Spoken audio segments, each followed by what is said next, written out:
Nous prions, Seigneur. Nous t'invoquons, Seigneur. Donne-nous la force chaque jour, comme on vient de chanter, Seigneur. On va le voir, Seigneur, on vient de chanter, on a besoin de ta présence, on veut être dans ta présence, Seigneur. On court après rien d'autre dans ce monde que ta présence. On vient là, Seigneur, pour te rencontrer, pour entendre ta parole, pour te chanter, Seigneur. Ta présence est tout ce que nous avons de plus précieux, maintenant et à jamais. Et on veut te dire merci pour ça. On va le voir dans ta parole ce matin, Seigneur. Comment, Seigneur, ton peuple cherche ta présence.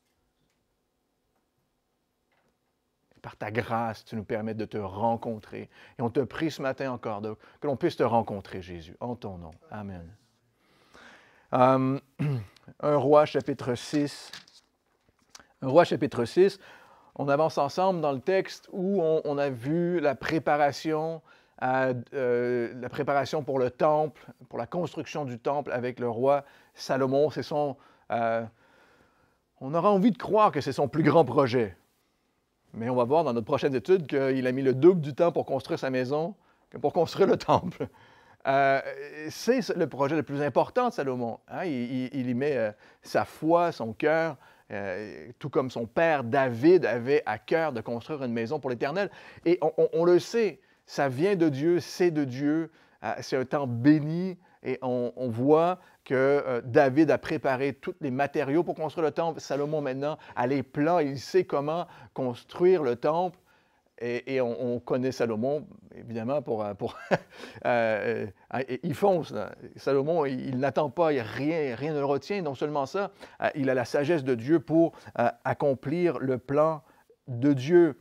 Donc, Salomon va suivre à la lettre les instructions et utiliser toutes les richesses que David et plus encore pour la construction du temple. La promesse de Dieu faite à David d'avoir sa descendance comme roi, vous vous souviendrez, était conditionnelle. La promesse faite à David, était conditionnelle pour qu'un roi, pour que la descendance de David puisse continuer à régner. On devait suivre les lois de Dieu, marcher selon Dieu. Selon Dieu. 1 Roi, chapitre 6, verset 1, ce fut la 480e année après la sortie des enfants d'Israël du pays d'Égypte que Salomon bâtit la maison à l'Éternel. La 4e année de son règne sur Israël au mois de Ziv, qui est le second mois. Si ma voix passe de « ha » à « ha », c'est que vous avez compris que j'ai un rhume, là. Que Dieu me prête la voix jusqu'à la fin. Je suis comme un ado qui mue, là, qui est en train de muer. Donc, nous sommes 480 ans après la sortie d'Égypte. 480 ans après la sortie d'Égypte. Et en ce temps, on comptait les années selon l'entrée et la sortie d'Égypte. C'est la référence du peuple juif. Hein, c'est leur référence. Il y a 480 ans, nous sommes sortis d'Égypte. Et c'est encore aujourd'hui la référence lorsqu'on célèbre et on dit la 4e année du règne de Salomon au mois de Ziv, qui était avril-mai, un très, très beau temps, le meilleur temps pour commencer une construction, évidemment. Et Salomon a régné de 971 jusqu'à 931 avant Jésus-Christ. Donc, si on fait 966 plus 480, vous me suivez, hein? Ça donne 1446 ans avant Jésus-Christ. Donc, l'Exode s'est produit 1450 ans environ avant Jésus-Christ. Et c'est la date de l'Exode, 1400 ans avant Jésus-Christ. Et de là, on peut évidemment retracer, là, je vous laisse faire cet exercice vous-même, on peut retracer par les dynasties et de remonter jusqu'au début de la création. De par les généalogies, les dynasties. La maison que le roi Salomon bâtit à l'Éternel avait 60 coudées de longueur. Donc, Salomon, ici, le projet est lancé.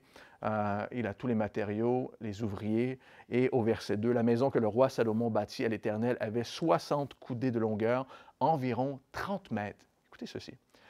environ 30 mètres de longueur, 20 de largeur, hein, environ 10 mètres de largeur et 30 de hauteur, coudée, donc 15 mètres. 30 mètres par 10 mètres par 15 mètres.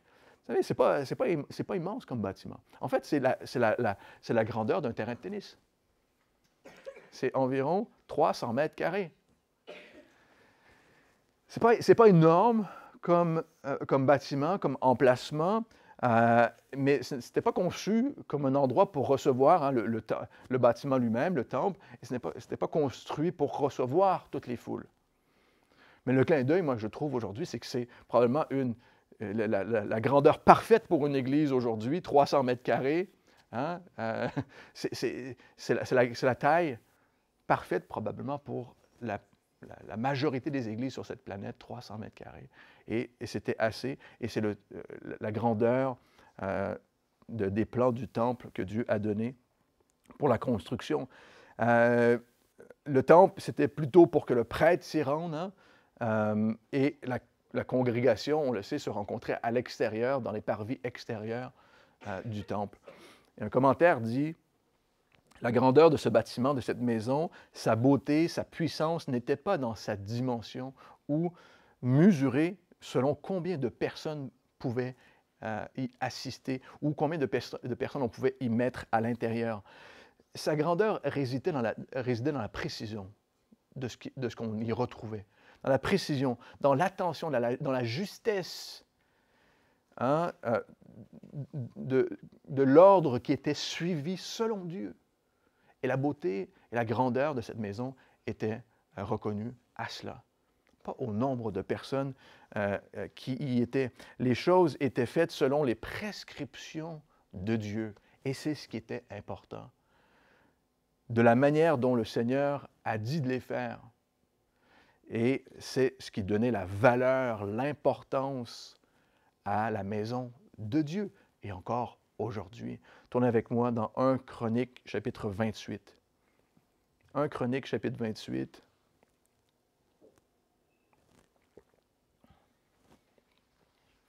« 1 Chroniques, chapitre 28, verset 11. «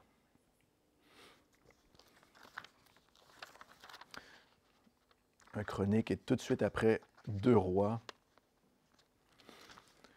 1 Chroniques, chapitre 28, verset 11, nous dit « David donna à son fils Salomon le plan du vestibule et des bâtiments, des chambres du trésor, des chambres hautes, des salles intérieures, de la pièce du propitiatoire, j'allais dire propriétaire, mais c'est propitiatoire, au verset 12, hein, il lui donna donc le plan de tout ce qu'il avait dans l'esprit touchant le parvis de la maison de l'Éternel et toutes les chambres de l'enceinte pour les trésors de la maison de Dieu et les trésors de ces choses saintes. Et touchant les classes des sacrificateurs et des Lévites, tout ce qui concernait les fonctions du service de la maison de l'Éternel et tous les objets pour le service de la maison de l'Éternel. » Salomon a tous ses plans. Au verset 19, hein, on peut lire un peu plus loin, « C'est par écrit de sa main, hein, dit David, que l'Éternel m'a donné de comprendre tout cela, tout ce qu'il faut faire selon le modèle, selon le plan qu'il nous a donné. » On ne l'invente pas. On ne transforme pas les choses. On n'essaie pas, c'est pas une tentative selon hein, nos talents, nos humeurs, selon la culture. C'est selon ce que Dieu a donné. Au verset 20, hein, fais les choses selon le modèle. Au verset 20, David a dit à son fils Salomon, « Fortifie-toi et prends courage et agis. Sois sans crainte et ne t'épouvante pas, car l'Éternel, mon Dieu, sera avec toi. Il ne te délaissera pas, il ne t'abandonnera pas, jusqu'à ce que tout l'ouvrage pour le service de la maison de l'Éternel soit achevé. » C'est un mot d'encouragement ce matin. Ne perdez pas courage. Dieu, jusqu'à ce que la maison de l'Éternel, le service de l'Éternel soit achevé. Là, Dieu est à l'œuvre, frères et sœurs. Il sait ce qu'il fait. Il est à l'œuvre et il nous encourage de ne pas nous décourager. David a inspiré, évidemment par Dieu, a mis sur papier le modèle. Et dans le Nouveau Testament, c'est la même chose. Selon le fondement des apôtres, nous avons le modèle à suivre pour vivre l'Église, pour agir encore aujourd'hui. C'est la même réalité pour nous aujourd'hui. La grandeur de ce que l'on fait n'est pas mesurée par l'ampleur du bâtiment, par le nombre de personnes, mais par l'attention que l'on a à ce que Dieu dit. L'attention que l'on porte à la parole de Dieu. Et nous serons évalués de cette manière. Nous serons aussi évalués de cette manière. Au verset 3, le portique devant la maison devant le temple de la maison avait 20 coudées de longueur, répondant à la largeur de la maison et 10 coudées de profondeur sur la surface de la maison. Si vous êtes architecte, là, vous êtes passionné ici, là. Vous avez un schéma dans votre tête, là. Peut-être mon fils, là, ingénieur. Vous voyez tout ça. J'ai déjà oublié les mesures ici. 20 coudées. Hein? C'est donc tous les plans, même pour les plans, pour les maisons extérieures, tout ce qui est attaché au temple et tous les parvis sur le côté devant, on voit tout ça. Le roi fit à la maison des fenêtres solidement grillées. Il bâtit contre le mur de la maison des étages circulaires qui entouraient les murs de la maison, le temple et le sanctuaire. Et il fit des chambres latérales autour. L'étage inférieur était large de 5 coudées, celui du milieu de 6 coudées et le troisième de 7 coudées. Vous savez quoi? J'avais préparé quelque chose que j'ai oublié de mettre. J'avais préparé une image du temple. Je l'ai complètement oublié. De toute façon, vous avez des téléphones. Hein? Vous pouvez voir facilement une image de ce temple, de la construction du temple de Salomon. Hein, le temple de Salomon, vous savez, il sera détruit. Pendant la captivité et sera reconstruit. Donc, souvent, on l'appellera le temple d'Hérode avant Jésus-Christ et il sera détruit en 70. Donc, il y a des confusions parfois sur ce que vous connaissez du temple là, et par exemple du voile, on va voir. On pense au voile qui a été déchiré lorsque Jésus a été sur la croix. Il n'y avait pas de voile dans le premier temps, il y avait des portes en bois. Donc, ça, c'est le temple de Salomon. Donc, le deuxième temple sera le temple d'Hérode. Car il ménagea des retraites à la maison tout autour, en dehors, afin que la charpente n'entre pas dans les murs de la maison. Il fallait que rien entre. On pouvait mettre en contact, mais il ne fallait pas que la charpente des autres maisons entrent dans la structure du temple. Donc, ces choses étaient conçues afin que les étages, les chambres, retraites ne pénètrent pas les murs du temple lui-même. Lorsqu'on bâtit la maison, on se servit des pierres toutes taillées. Écoutez ceci. Lorsqu'on bâtit la maison, on se servit de pierres toutes taillées, déjà taillées. Hein? Ni marteau, ni hache, ni aucun instrument de fer ne furent entendus dans la maison pendant qu'il la construisait. Intéressant. Il ne devait pas y avoir de travaux effectués dans la maison elle-même. Il ne fallait pas que les ouvriers tapent les pierres. Il fallait que toutes les pierres soient déjà taillées avant qu'elles arrivent et qu'elles soient posées là où elles devaient être. Quelle belle image on a hein, pour l'œuvre de Dieu qui doit être accomplie sans l'œuvre de la chair. C'est une image extraordinaire pour l'œuvre de Dieu qui doit être accomplie sans l'œuvre de la chair, hein, sans le son de l'ouvrage des mains des hommes qui frappent avec un outil, ou peu importe ce qu'ils trouvent sous la main.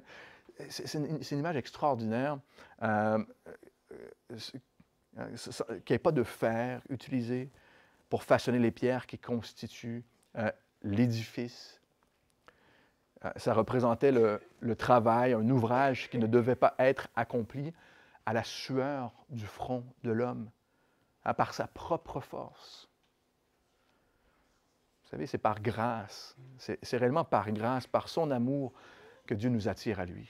C'est par sa grâce qu'il nous attire, qu'il vous attire, qu'il veut attirer les hommes et les femmes autour de nous. C'est par sa grâce qu'il nous sauve.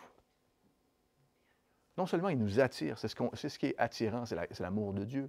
Si je vous parle d'un marteau et de venir à l'Église pour se faire taper dessus, vous allez dire, mais c'est pas trop attirant ce truc. Évidemment, le Seigneur nous travaille nos cœurs, mais il nous attire à lui par sa grâce, il nous sauve par sa grâce, et non seulement ça, il nous édifie par sa grâce. Il nous construit par sa grâce. Et on a vu que c'est Dieu qui allait se construire une maison. Dans notre dernière étude, c'est lui. Il a dit, tu crois que tu vas me construire une maison, mais c'est moi qui construirai ma maison. c'est moi qui construirai ma maison. C'est l'œuvre que Dieu avait planifiée et c'était l'œuvre de Dieu qui se mettait en place calmement, paisiblement. Et encore une fois, c'est une image extraordinaire de l'œuvre de Jésus qui, lui, bâtit son Église, comme on l'a vu dans notre dernière étude. Toutes les pierres avaient été taillées et apportées pour constituer l'édifice. 1 Pierre chapitre 2, je vous le lis, on l'a déjà mentionné, mais c'est exactement ce que Dieu nous dit pour la construction de son Église. Approchez-vous de lui, pierre vivante, rejetée par les hommes, mais choisie et précieuse devant Dieu. Et vous-même, comme des pierres vivantes, édifiez-vous pour former une maison spirituelle, un sacerdoce saint. Nous sommes en Jésus, nous-mêmes des pierres, pour former l'Église. Mais Pierre dit ceci, tout comme Jésus, nous avons été rejetés. Tout comme Jésus, nous avons été. Approchez-vous de lui, pierre vivante, rejetée par les hommes. Ce qui est intéressant, au psaume 118, verset 22, je vous le lis, nous dit ceci. Le psaume 118, verset 22 dit ceci. La pierre qu'ont rejetée ceux qui bâtissaient est devenue la principale de l'angle. Pardon. La pierre qu'ont rejetée ceux qui bâtissaient le temple est devenue la principale de l'angle. On pense tout de suite au temple. Pardon, je ne suis pas sûr que je vais m'en sortir.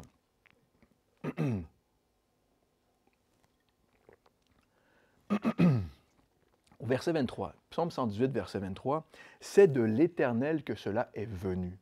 C'est un prodige à nos yeux. » David écrit ce psaume, évidemment, avant que le temple soit construit.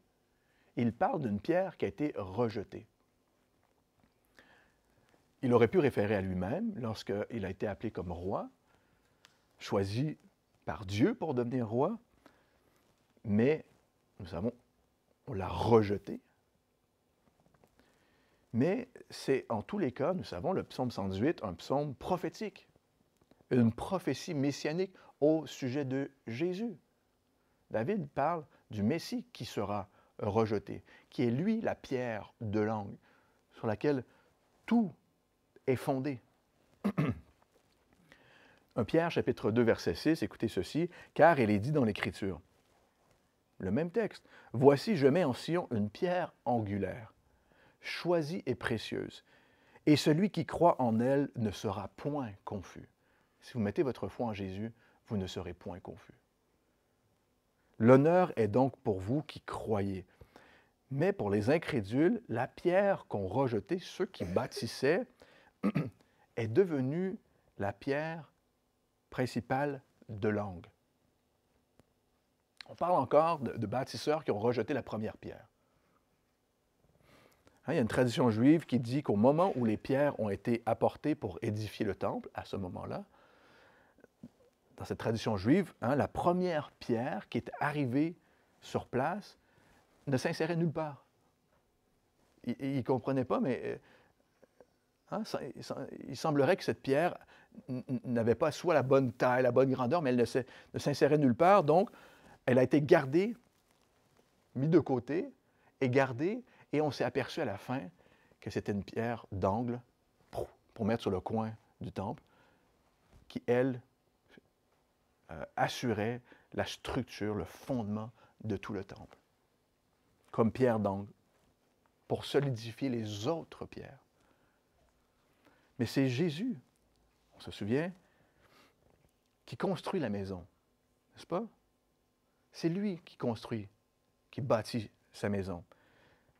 Et nous dit que toutes les pierres vivantes sont aussi rejetées.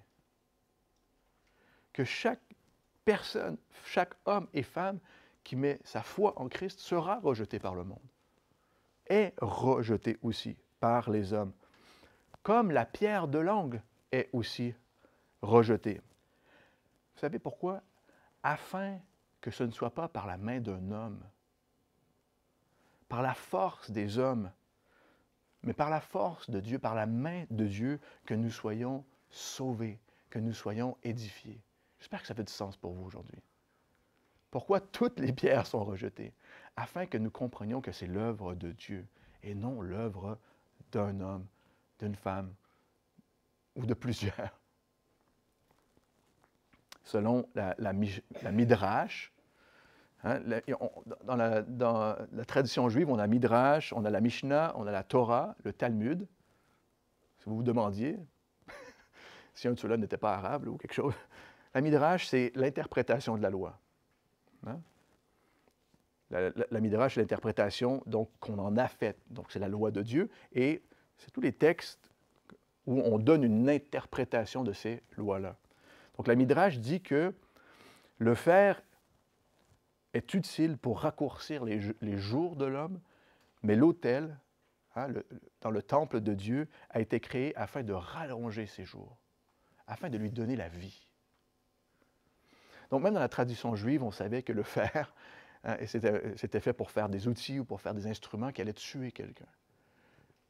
Mais on devait comprendre que l'autel était, ou le temple était construit, aujourd'hui pour nous, l'Église est construite pour donner la vie aux gens, afin de trouver la vie en Dieu. Le monde a rejeté Jésus, nous le savons. Nous avons rejeté Jésus jusqu'à un certain point. Mais le monde va vous rejeter aussi. Va aussi vous rejeter parce que vous prenez position pour Jésus, parce que vous tenez le coup, parce que vous n'abandonnez pas. Tous les jours de la semaine, vous vous retrouvez dans des situations parfois où on se moque de vous, parfois parce que vous êtes chrétien, aussi simplement que ça, parce que vous croyez en la création, parce que vous croyez en la parole de Dieu. Le monde va constamment vouloir remettre la parole de Dieu en vous en question. Constamment. On vous maltraite pour vos croyances, pour vos valeurs. Vous êtes continuellement confronté à un monde qui rejette Jésus. Vous êtes une pierre vivante qui avait reçu la vie, mais qui est rejetée par le monde. Mais ici, par la grâce de Dieu, dans la maison de Dieu, on peut s'assembler. On peut s'assembler, on peut s'édifier, on peut être construit par la puissance de Dieu. J'espère que vous le croyez ce matin. Nous aussi, nous voulons laisser un modèle. Hein? Un modèle pour nos enfants, un modèle pour les prochaines générations, un modèle pour les gens autour de nous, comme David l'a fait avec son fils. Il a laissé le modèle de ce que Dieu demande, selon la parole de Dieu. De suivre la parole de Dieu et de s'édifier en Église comme le Seigneur l'a voulu et comme lui l'a planifié. J'espère que ça fait du sens. Au verset 8, 1 Roi chapitre 6, on continue. L'entrée, la porte, comme on l'a mentionné tout à l'heure, des chambres de l'étage inférieur était sur le côté droit de la maison et on montait à l'étage du milieu par un escalier tournant. Et de l'étage du milieu au troisième, après avoir achevé de bâtir la maison, Salomon la couvrit de planches et de poutres de cèdre, et il donna 5 coudées de hauteur à chacun des étages qui entouraient toute la maison, et il les lia à la maison par des bois de cèdre. L'Éternel adressa la parole à Salomon, et il lui dit, « Tu bâtis cette maison. Si tu marches selon mes lois, et si tu pratiques mes ordonnances, et si tu observes et suis tous mes commandements. » Encore une fois, le Seigneur, et il le répète encore et encore. Et à chaque étape de sa vie, à Salomon, Dieu lui répète, il va lui répéter encore jusqu'à la fin de sa vie, si tu marches, si tu pratiques, observe ma parole. Pas seulement, pas seulement être apte à présenter intelligemment la parole de Dieu, pas seulement avoir une éloquence, en apparence même, pas seulement être persuasif, mais si tu honores ma parole, Dieu dit ici, moi j'honorerai ma parole. Si tu observes et tu suis mes commandements, j'accomplirai à ton égard la promesse que j'ai faite à David, ton père. Au verset 13, j'habiterai au milieu des enfants d'Israël et je n'abandonnerai point mon peuple d'Israël. Vous savez qu'on sert un Dieu bon, un Dieu tendre, qui, encore une fois, ne nous force pas la main. Si tu honores ta parole, Dieu honorera sa parole. On compte sur lui pour venir nous secourir à tout moment, à tout instant, dans des situations difficiles. Mais il nous demande d'observer sa parole, de s'y instruire, de s'y fonder. J'habiterai au milieu des enfants d'Israël et je n'abandonnerai point mon peuple d'Israël. Ce n'est pas le bâtiment en soi qui préoccupe le Seigneur. Ce n'est pas le bâtiment en tant que tel, hein? Mais c'est son peuple. C'est son peuple. Et son désir est que son peuple marche selon ses commandements. Le Seigneur a dit qu'il veut habiter au milieu de son peuple. Pas au milieu du bâtiment, tout seul, mais au milieu de son peuple.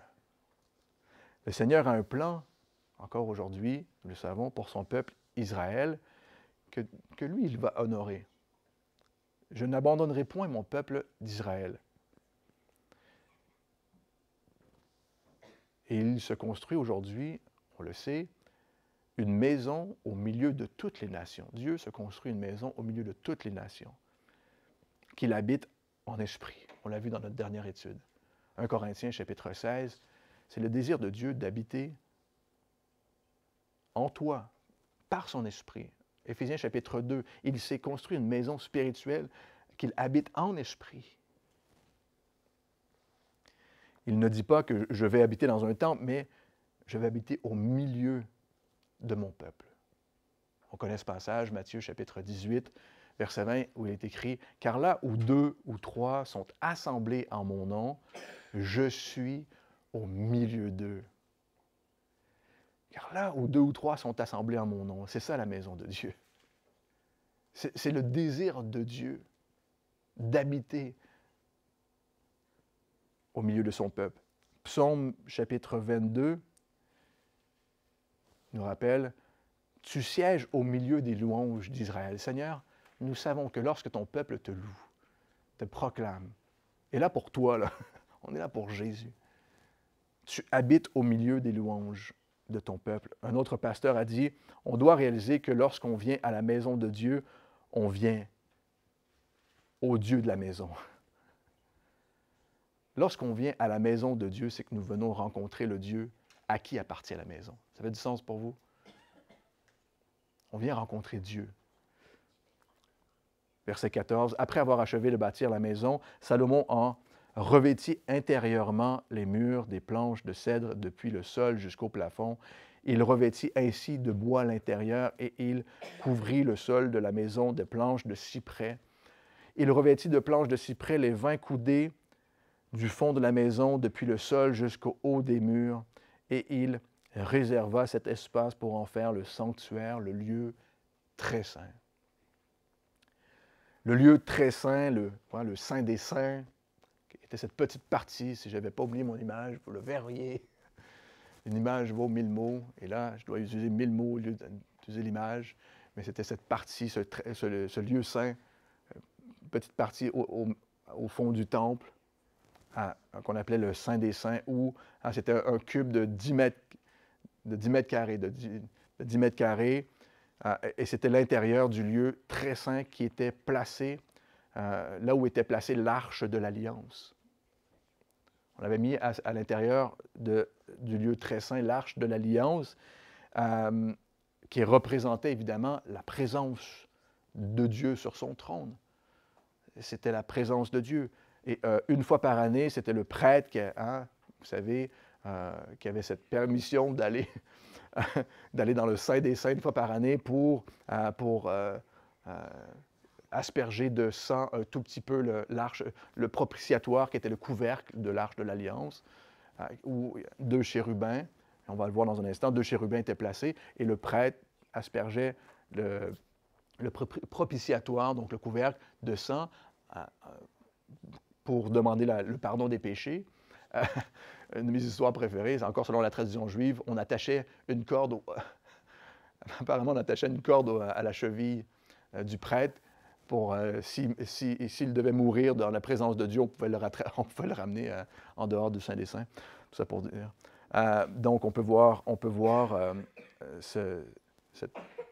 dans Lévitique chapitre 16, ce temps où le prêtre allait asperger de sang le propitiatoire. Au verset 17, 1 Roi chapitre 6, les 4 coudées sur le devant formaient la maison, c'est-à-dire le temple. Le bois de cèdre à l'intérieur de la maison offrait des sculptures de colonquinte et des fleurs épanouies. Tout était de cèdre.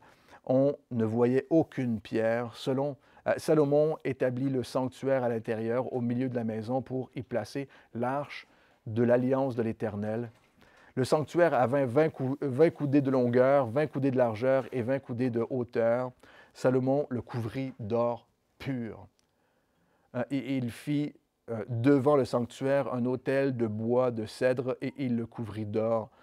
Il couvrit d'or pur l'intérieur de la maison et il fit passer le voile dans des chaînettes d'or devant le sanctuaire qu'il couvrit d'or pur ou d'or. Il couvrit d'or toute la maison toute entière, et il couvrit d'or tout l'autel qui était devant le sanctuaire. On a lu dans 1 Pierre tout à l'heure, vous êtes des pierres vivantes, précieuses et choisies.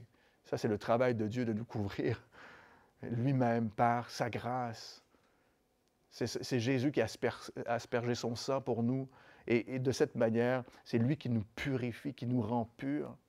C'est lui qui fait cette œuvre, même si on rajoute des chaînes nous-mêmes et beaucoup d'or, ce qui n'est pas recommandé dans la parole de Dieu, pour apparence. Ce n'est pas ça qui va changer quelque chose, nos bijoux. C'est Dieu qui veut, lui. C'est lui qui nous a choisis, qui nous rend précieux. La plupart des commentaires bibliques rapportent au moins 35 000 kilos d'or avaient été utilisés à l'intérieur. Pour un prix estimé aujourd'hui à peu près 2 milliards d'euros. Donc, si on suit le kilo d'or, aujourd'hui, surtout, c'était de l'or pur. C'est peut-être même plus pur que du 24 carats. Donc, voilà, quoi. C'était beau. Ça fait rêver quelques-uns. Au verset 23, « Il fit dans le sanctuaire 2 chérubins de bois d'olivier sauvage, ayant 10 coudées de hauteur, chacune des 2 ailes de l'un des chérubins avait 5 coudées, ce qui faisait des coudées de l'extrémité d'une de ses ailes à l'extrémité de l'autre. Le second chérubin avait aussi 10 coudées. La mesure et la forme étaient les mêmes pour les 2 chérubins. La hauteur de chacun des 2 chérubins était de 10 coudées. Donc, dans le Saint des Saints, donc était une petite partie dans le temple, qui était fermé. Il y avait l'Arche de l'Alliance, avec sur l'Arche de l'Alliance 2 petits chérubins qui recouvraient comme ça, avec leurs ailes, l'Arche de l'Alliance. Et il y avait 2 grandes statues, des grands chérubins, qui occupaient tout l'espace dans la place du Train des Saints. Un des chérubins avait les ailes déployées et son aile touchait un des côtés du Saint des Saints, et l'autre chérubin à côté, son aile touchait et les 2 ailes des 2 chérubins se touchaient ensemble. Donc, ça couvrait toute la grandeur du Saint des Saints. Donc, leurs ailes étaient déployées. L'aile du premier touchait l'un des murs et l'aile du second touchait l'autre mur. Et leurs autres ailes se rencontraient par l'extrémité au milieu de la maison. Salomon couvrit d'or les chérubins. Et seulement le prêtre pouvait voir ces choses-là. C'est ça qui est intéressant, c'est que seulement le prêtre pouvait voir ces choses-là. Une fois par année, un prêtre rentrait. Ce n'était pas pour en faire la démonstration, pour étaler, en apparence, mais on retrouve les chérubins au travers de la parole de Dieu. Ce qui est intéressant, c'est que ce sont des êtres mystérieux, hein, les chérubins, mais qui sont même plutôt difficiles à décrire. En grec, le terme pour chérubin est créature. hein, ce sont des créatures. Et donc, ils avaient une face de lion, de vache, d'homme et d'aigle. Et ils avaient de grandes ailes. C'est ce que l'on sait, plus ou moins. Mais on sait que lorsque Dieu fit sortir Adam en dehors du jardin d'Éden, après avoir péché, Adam ne voulait pas sortir de la présence de Dieu, mais Dieu plaça un chérubin avec une épée de feu, qui protégeait l'accès à l'arbre de la vie, afin que Adam ne puisse pas manger de l'arbre de la vie et qu'il ne vive à jamais dans sa nature déchue. Donc Dieu avait placé un chérubin avec une épée de feu pour protéger l'entrée du jardin. Et lorsque l'Église, on le voit dans Apocalypse chapitre 4, vous pouvez tourner avec moi dans Apocalypse chapitre 4, lorsque l'Église sera enlevée et sera au ciel avant la grande tribulation, et nous attendons ce moment plus qu'impatiemment. C'est l'espoir de notre vie, l'attente que Jésus revienne nous chercher. Donc, dans Apocalypse chapitre 4, nous parle de l'enlèvement de l'Église. L'Église est au ciel. Et ça décrit les chérubins louant le Seigneur devant le trône. Verset 6, au milieu du trône et autour du trône, il y a 4 êtres vivants remplis de Dieu devant et derrière. Le premier être vivant est semblable à un lion, le second être est semblable à un veau, le troisième être vivant est à la face d'un homme et le quatrième être vivant est semblable à un aigle qui vole. Les 4 êtres vivants ont chacun 6 ailes et ils sont remplis de Dieu tout autour et au dedans. Ils ne cessent de dire nuit et jour. Écoutez ceci. Ça, c'est le cri de nos cœurs. Ça. C'est le chant que nos cœurs chantent présentement et on chantera pour l'éternité. Saint, Saint, Saint est le Seigneur, Dieu, le Tout-Puissant, qui était, qui est et qui vient. J'espère que ça vous donne envie de louer le Seigneur, ça, maintenant. Et c'est ce que les chérubins font ou feront lorsque l'Église sera enlevée. Hein? Les anges chanteront, on chantera ensemble. Saint, Saint, Saint est le Seigneur.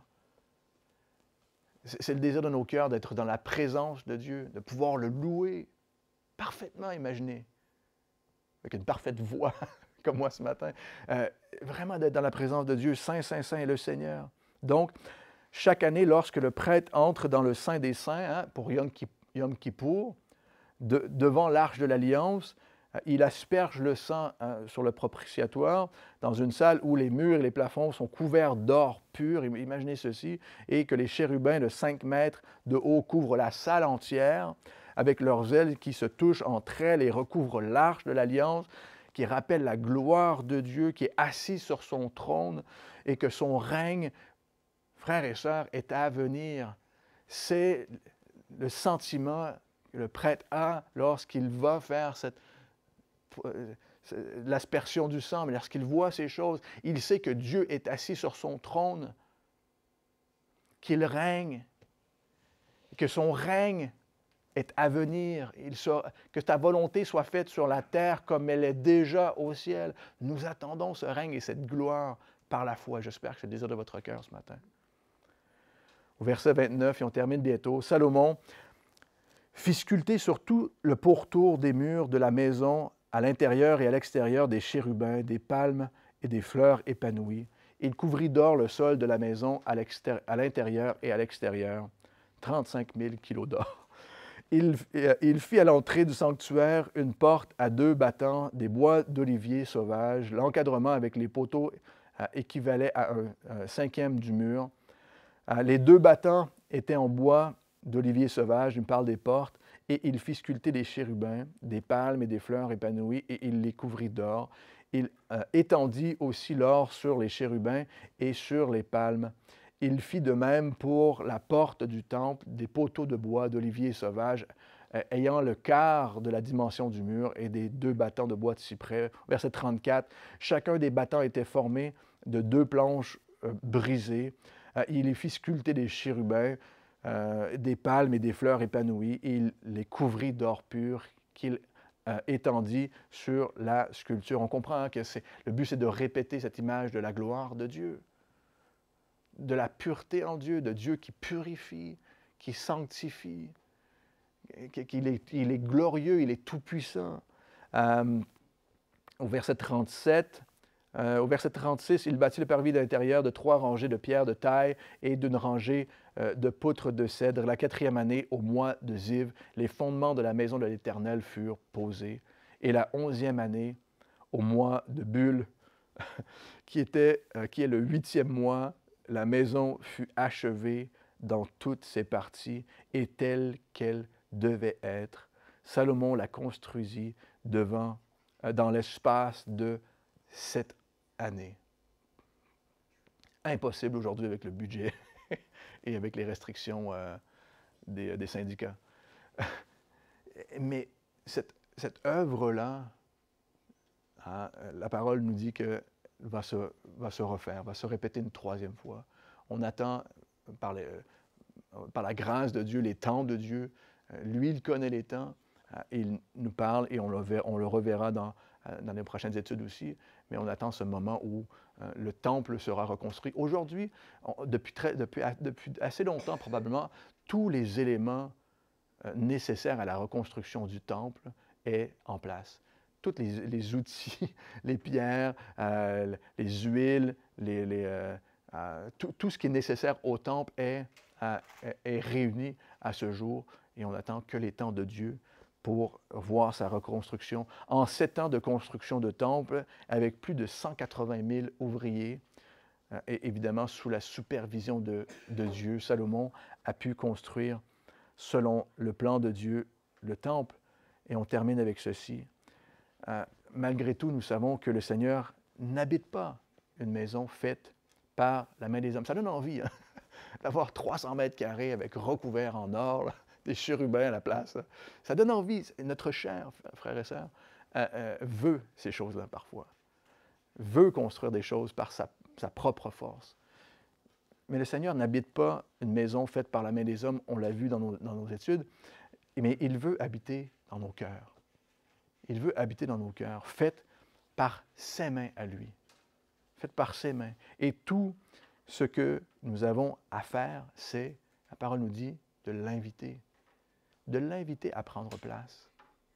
De l'inviter à prendre place et à résider dans nos cœurs. Psaume chapitre 8 nous dit, « Quand je contemple les cieux, ouvrage de tes mains, la lune et les étoiles que tu as créées, qu'est-ce que l'homme pour que tu te souviennes de lui? Et le Fils de l'homme pour que tu prennes garde à lui. » On a un Dieu qui nous a choisis, qui nous a rendus précieux par le sang de Jésus.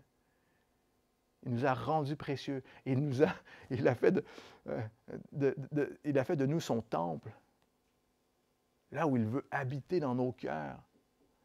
Tristement, par nos efforts, souvent, on le rejette nous-mêmes. Hein, on prend la place que Dieu veut avoir. Mais on prend aussi la place qui revient à Dieu dans son temple. Nous avons un Dieu bon, un Dieu tendre, qui ne nous frappe pas avec le fer, qui ne nous frappe pas avec le marteau. Et dans son Église, où ce n'est pas un endroit où on frappe avec le fer ou le marteau, mais qu'on vient dans la présence de Dieu pour recevoir sa bonté, sa grâce, son amour, pour être reconstruit, édifié en lui. J'espère que c'est le désir de votre cœur ce matin.